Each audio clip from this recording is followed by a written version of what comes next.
I never imagined I would one day sit in front of a camera and share this. For most of my life, I believed I had the truth. I followed it, taught it, defended it with passion and conviction. I was respected, even admired, for the strength of my beliefs. But one moment, one single encounter, was enough to shake everything I thought I knew. I'm not here to win debates or prove a point.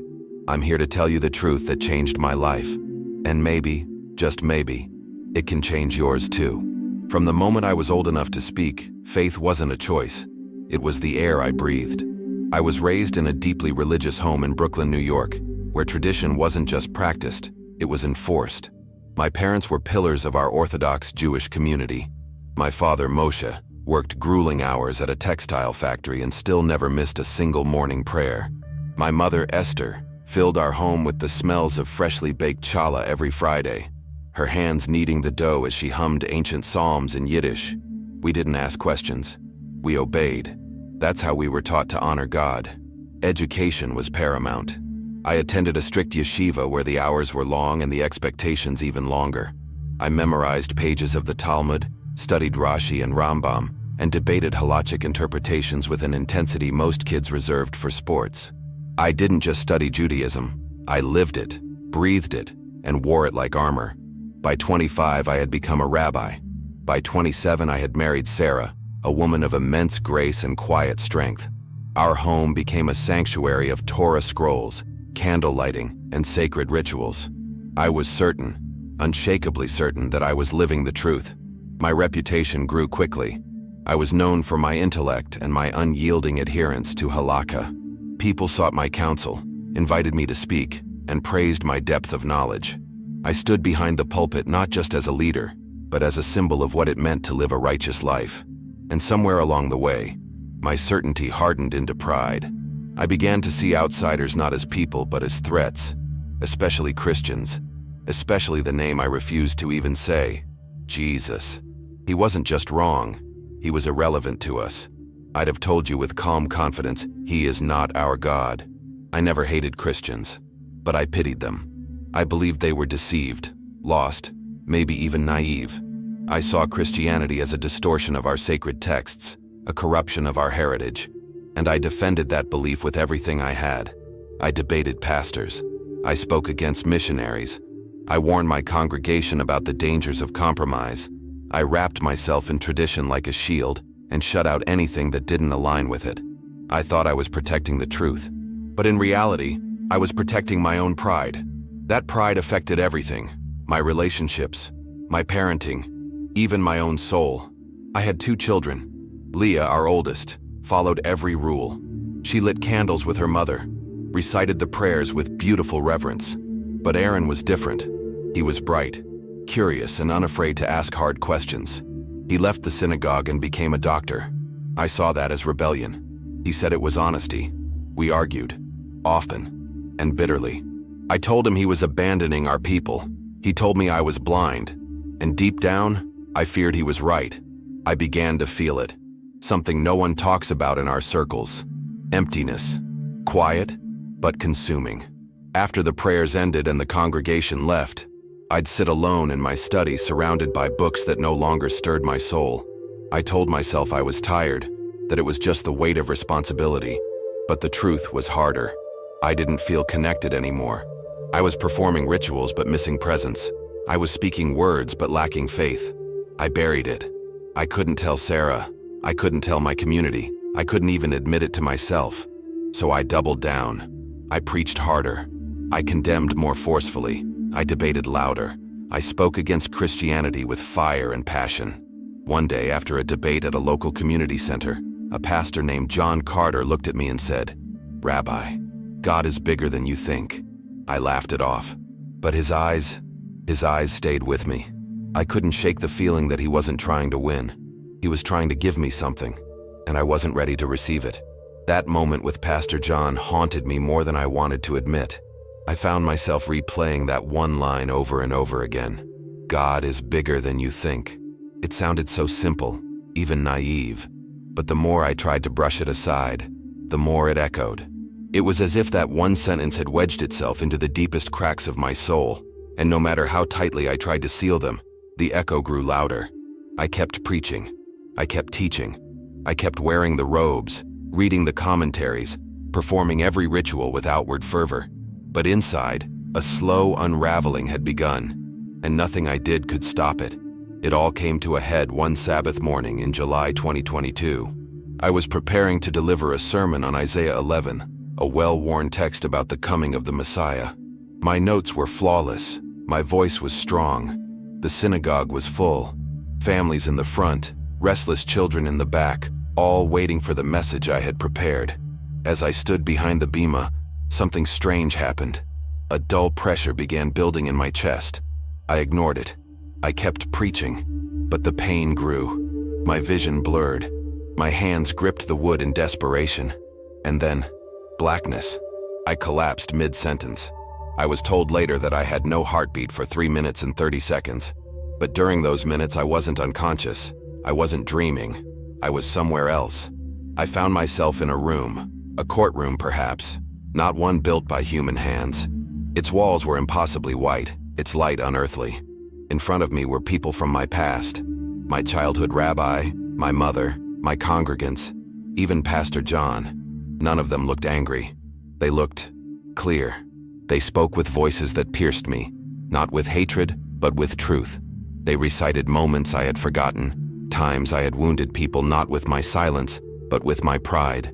My mother said, "You judge the Christians, my son." But was that the love of Hashem? Another woman I had once shamed for missing services said, "You made me feel like I didn't belong." Every word struck like thunder, not because it was loud, but because it was true. I tried to argue. I said I had protected the faith, preserved tradition, upheld the law, but my words felt like leaves in a hurricane, weightless, hollow, vanishing before they hit the ground. I had no defense. I had no strength. And then, I saw him. He walked into the room slowly, a man in white with scars in his hands and eyes that knew every piece of me. He didn't need to speak for me to know who he was. Jesus, the one I had denied my entire life. He looked at me, not with judgment, but with familiarity, with love. "David," he said, "I am Jesus, the Son of God whom you have denied." I staggered back. My heart raced. I told him he wasn't real, that the Messiah doesn't die on a cross, that our God doesn't look like him. But he said nothing. He only looked into my soul and then recited Isaiah 53. He was pierced for our transgressions, crushed for our iniquities. I had read that passage dozens of times, but suddenly I saw it, not as a prophecy of some distant figure, but as a memory. I saw Jesus on the cross, the blood, the sorrow, the unbearable peace, and then the words that shattered me. "David, I died for you. I love you." I fell to my knees. I wept like a man being unmade and reborn all at once. "I mocked you," I cried. "I persecuted your people. I rejected your name." But he extended his hand and whispered, "You are forgiven. Follow me." In that moment, the courtroom disappeared. I was in a garden, green, peaceful, alive. It felt like Brooklyn after a summer rain, still, but vibrant. He looked at me again and said, "Go back, David. Tell them I am alive. Tell them I love them." I hesitated. "I'll lose everything," I whispered. "My family, my synagogue, my name." But he smiled gently, and I saw the scars in his hands glow. "You'll gain me," he said, "and I am enough." That's when I said yes. Through sobs and surrender, I said yes, and the light pulled me back. I awoke in the hospital to the sound of machines and the scent of sterile air. Sarah was sitting beside me, her eyes red with tears. "You're back," she whispered. I looked at her and said, "I saw him, Sarah. I saw Jesus." She recoiled slightly, unsure whether it was trauma or madness. But I knew. I knew it wasn't a dream. It wasn't delusion. It was the truth I had never known I needed. And now that I had it, I couldn't return to who I had been. Back home, everything felt foreign. The mezuzah on the door, the Torah scrolls in my study, the shelves lined with commentaries, they all looked like relics of another man's life. I still respected them. I still loved the heritage they represented. But I could no longer preach from a pulpit that denied what I now knew to be true. I began reading the New Testament in secret. John, Romans, Revelation. It wasn't rules. It wasn't law. It was love. It was the voice I had heard in the garden. I prayed without tefillin, just words, just heart. Jesus, teach me to live for you. I felt peace, not a thunderclap, but a whisper. Not fireworks, but freedom, the kind that sits gently in the soul and grows with every breath. I met with the synagogue board. Their faces turned cold as I spoke. One said, "You're abandoning us." Another, "You've betrayed our people." I stood firm. "I'm not abandoning God," I replied. "I'm finally following him." They asked for my resignation. I signed the papers. I left the synagogue, the title, the robes, and the reputation. But I walked away with something greater. Truth. Love. Jesus. The news spread quickly. My phone rang non-stop. Calls from congregants, former students, even colleagues. Some pleaded with me. Others cursed my name. "How could you, Rabbi? You've lost your mind." People I had once comforted at funerals now treated me like a stranger. Sarah tried to stay composed, but I saw it in her eyes. The pain, the confusion. At night, she'd sit on the edge of the bed, whispering prayers I no longer recognized. "You gave up everything," she'd say. "For what?" I tried to explain. The courtroom, the garden, the voice. But to her, it was a language she no longer understood. Leah called me in tears. "You're not my father anymore," she said. "You turned your back on our people." Aaron didn't respond at all. I stared at my phone for hours, hoping his name would appear. It never did. The loneliness I felt was unlike anything I had experienced. But I wasn't afraid. I wasn't broken. Because something inside me had awakened. Something eternal. I found a small church in Flatbush. A modest brick building with a neon cross in the window. It didn't smell like old books or melted wax. It smelled like pine cleaner, fresh coffee, and hope. The pastor, Tom, greeted me at the door with a warm handshake and a voice thick with a southern accent. "Welcome home," he said, like he had known me all my life. That Sunday, I sat quietly in the last pew. My heart raced.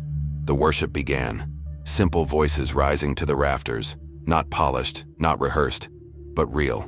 They sang, "How great thou art," and I wept. Not because of the melody, but because the words finally aligned with my soul. I wasn't a rabbi anymore. I was just a man who had seen Jesus and could never be the same again. After the service, Pastor Tom walked over to me again. He put a firm hand on my shoulder and asked, "You saw him, didn't you?" I could barely speak. I just nodded. "Then you have a story to tell," he said. That simple statement stirred something inside me. I wasn't ready to speak yet. Not to a crowd, not publicly, but the fire had been lit. The story was no longer mine to hide. It belonged to anyone willing to listen. I began by meeting with Tom weekly. We opened the book of Acts, the letters of Paul, and with each verse, I felt as if the veil over my heart was being lifted one layer at a time. Paul became more than a historical figure to me. He was a mirror, a fellow Jew, a man who once hunted Christians in the name of zeal and law. And yet, when he met Jesus, everything changed. He didn't lose his heritage. He fulfilled it. His identity wasn't erased. It was redeemed. And for the first time, I realized that I, too, had not betrayed my roots. I had simply found the one they pointed to all along. Every law, every feast, every prophecy, they were signposts, and I had finally arrived at their destination. Jesus was not the enemy. He was the fulfillment. I prayed every night, not because I had to, but because I couldn't help myself. "Jesus," I would whisper, "give me strength. Help me reach others." I began to see changes, even in Sarah. Her anger softened into silence, and her silence into something new, curiosity. One evening, while I was kneeling by the couch, she came and sat beside me. "You're different," she said. "Softer, calmer. I don't understand it, but I see it." My heart pounded. "Come with me," I said. "Just once, see what I see." She hesitated, but she agreed. That Sunday, she walked with me into the church. She held my hand during prayer. Her tears flowed during the sermon, even though she said nothing afterward. "I'm not there yet," she told me later, "but I love you." That alone was more than I had dared hope. I kept praying for her, for Leah, for Aaron, for everyone who now saw me as a traitor. I knew it would take time, But I had met Jesus, and I knew he is faithful. If he could reach me, a man who once mocked his name, he could reach them too. That became my mission. I didn't want to hide this story in the back room of a church or the quiet of my study. I began writing, small blog posts at first, weekly testimonies, pieces of my journey, written with trembling hands and a heart wide open. Within months, the word spread. People shared my story across forums, email chains, even printouts on bulletin boards. I began hearing from people all over, Jews, Christians, atheists. Some sent curses, some sent questions, some sent broken confessions, but they were reading, and that meant they were listening. One woman, Miriam, wrote to me from Crown Heights. "I'm Orthodox," she said, "but your story makes me question everything I thought I knew." We met in a quiet coffee shop. She wore a headscarf, her posture cautious but her eyes searching. "Tell me again," she asked. So I did, word for word. I told her about Isaiah 53, the courtroom, the garden, the voice that called my name. She asked questions, hard ones, real ones. I answered as best I could. At the end, I handed her a New Testament. "Start with John," I said. "Read it slowly. Ask him to show himself to you." She nodded. We've stayed in touch since then. Her emails still come every week. I'm confused. I'm curious. I prayed and something shifted. That's all Jesus needs. A crack in the door. A moment of surrender. I no longer argue theology. I don't recite facts to win debates. I speak from the only place that cannot be denied, my own transformation. I don't preach to dominate. I testify to invite. I return to the places where I once judged and now offer grace instead. Not because I'm better, but because I was found. Because he is real. Because love does what pride never could. It draws near. I began speaking again. Not in synagogues or seminar halls, but on sidewalks, at subway entrances, outside kosher shops, near the very buildings where I once condemned Christians. I stood with a small Bible in hand and said words I never imagined I'd say. Jesus is the Messiah. He's for the Jews. He's for everyone. People shouted, "Traitor! Leave! You're not one of us." But others listened. Some just stood in silence. One man, about 40, approached me slowly. "I read your flyer," he said. "Why Jesus?" I told him everything. The heart attack, the courtroom, the garden, the scars. I quoted Isaiah. I prayed with him under a flickering streetlight. Tears filled his eyes. "I'll think about it," he said. "That's all I ask," I replied. That night, I went home and fell to my knees again, not in desperation, but in awe. "Jesus," I prayed, "open more hearts. Use me. Speak through me." I started writing more consistently, every week without fail. Blogs, short posts, testimonies from memory. Some were raw, some were polished, all were real. My inbox flooded. Dozens, then hundreds, then thousands of people. Some skeptics, some seekers, some broken beyond words.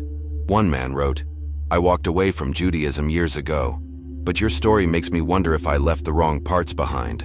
Another said, "I've believed in Jesus my whole life, but your story helped me see him more clearly." I realized something powerful. People don't need perfect theology. They need a living testimony. They need to see with their own eyes what transformation looks like. That's why I kept sharing, not to be admired, but to invite. Every scar I had, every rejection I faced, became another doorway through which the gospel could shine. I wasn't trying to convince minds. I was speaking to hearts, and hearts respond to truth. Not the truth of argument, but the truth of experience. I had once memorized the Torah. Now I lived the grace, and that grace was breaking through places I never thought it would reach. Soon, invitations started coming. Small churches, Bible study groups, home gatherings. They wanted to hear my story, not because I was famous, but because I was proof. Proof that Jesus still speaks, that he still saves, that he still reaches into religious systems and pulls people into relationship. The first time I stood up to share publicly, I was shaking. It wasn't a synagogue. It wasn't even a big church. Just a room with folding chairs, maybe 50 people. The host stood up and said, "This is David Rosenberg. He was a rabbi. Then he met Jesus. Listen closely." I looked around the room and saw a mix of expressions. curiosity, skepticism, even resistance. I took a deep breath and said, I was a rabbi. I believed Jesus was a lie. Silence. Then I told them everything. From Borough Park to the ER. From the pride to the surrender. From the courtroom to the garden. As I spoke, I saw something shift. People leaned forward. Some cried. Some nodded. Some just sat there stunned. But they listened. They truly listened. And at the end, I said what I now say every time. If he could reach me, he can reach anyone. Don't wait until death to find out he's real. Seek him now. Afterward, a man approached me. Quietly. I left Judaism 30 years ago, he said. But tonight, I felt something I haven't felt in decades.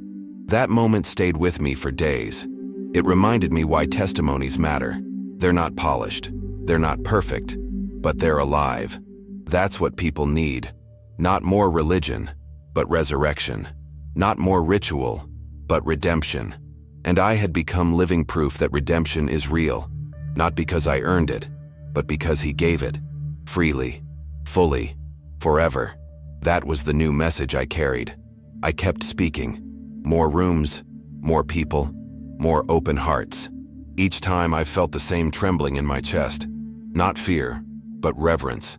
I knew what I carried wasn't just a story. It was an encounter, a divine appointment for every listener. I watched walls fall, not from eloquence, but from honesty. People don't need experts, they need evidence. And that's what I had become. Not by design, but by grace. I never planned this. I never sought it.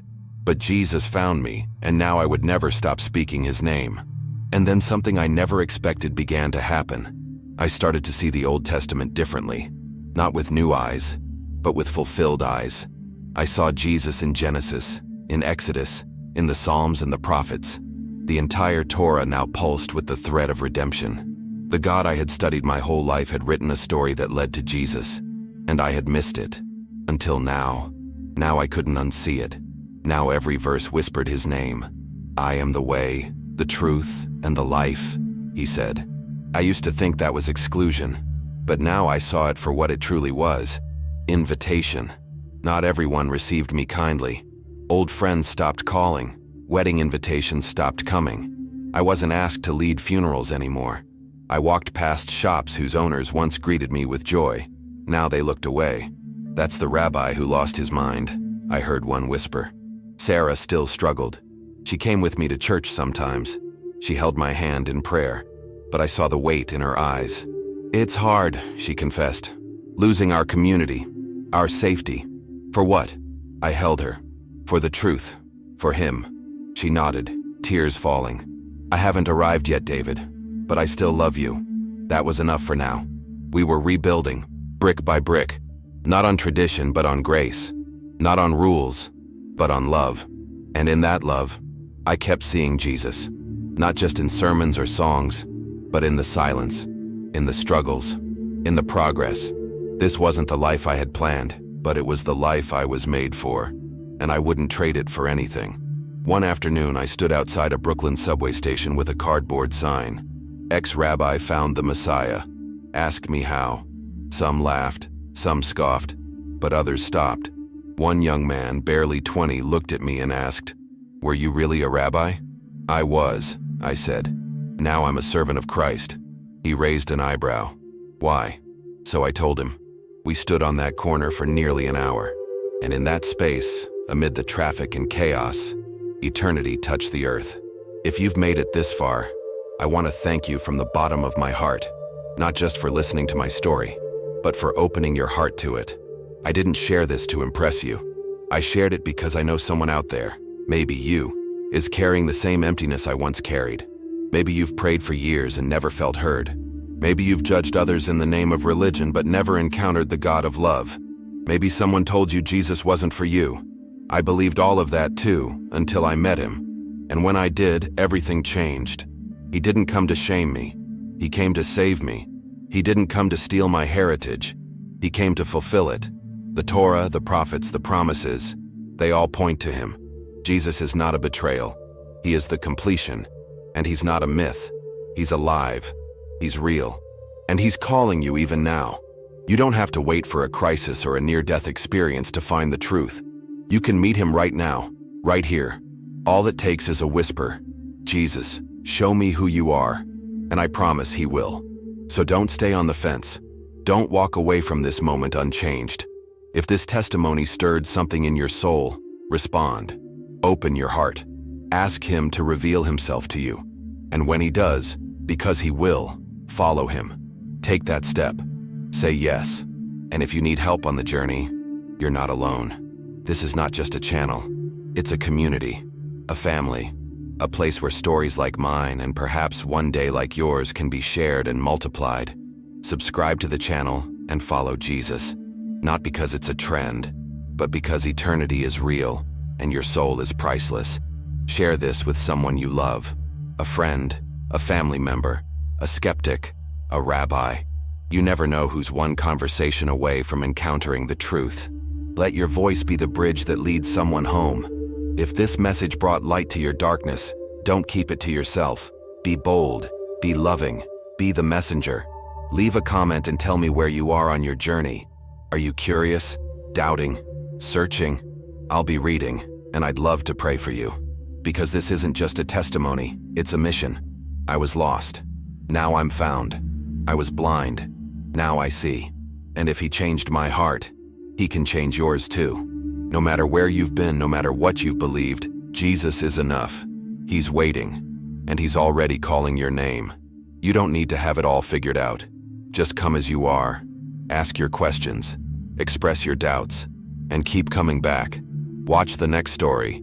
Share the one you just heard. Let this be the beginning of something new, not just for your mind, but for your heart. Jesus is not afraid of your past. He's not threatened by your questions. He's ready to meet you in the middle of your mess and offer you the same grace that found me. Thank you for being here. Truly. Thank you for opening your heart, even just a little. I pray that what I've shared reaches the deepest part of your soul, that it draws you closer to the one who changed everything for me. My name is David. I was a rabbi.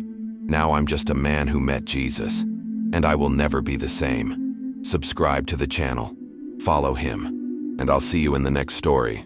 Until then, stay close, stay open, and keep seeking, because when you seek him, you'll find him.